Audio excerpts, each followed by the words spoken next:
लग्नानंतर होईलच प्रेम मालिकेच्या आजच्या भागामध्ये पार्थने काव्यासाठी बाळाचं फोटो आणलेलं असतं आणि त्यावरती आयएस असं लिहिलेलं असतं. कारण आई पण जपताना तुम्ही तुमचं स्वप्न हरवू नये यासाठी हे.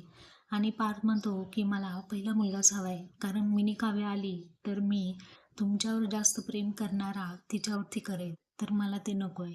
काव्या आणि पार्थ त्यांच्या बाळाबद्दल बोलू लागतात. इकडे आपण पाहतो की विजय, रम्या आणि वसवत्या यांनी एक प्लॅन बनवलेला असतो काव्या आणि पार्थ यांना त्रास देण्यासाठी. इकडे नंदिनी आणि जीवा त्या जुईला आता खऱ्या मिशनवरती पाठवत असतात आणि पायात ज्योतीच्या काळा धागा बांधलेला असतो, जी की नजर लागू नये. तर आता नंदिनी म्हणते की हा प्लॅन व्यवस्थित एक्झिक्यूट होईल ना, की आपण जुईला खूप मोठ्या जोखमदारीवरती पाठवत आहोत. तर अशी चिंता जीवा आणि नंदिनी यांच्या चेहऱ्यावरती स्पष्टपणे आपल्याला आजच्या भागामध्ये दिसत आहे. तर येणाऱ्या भागामध्ये आपण पाहणार आहोत पुढे काय होणार आहे.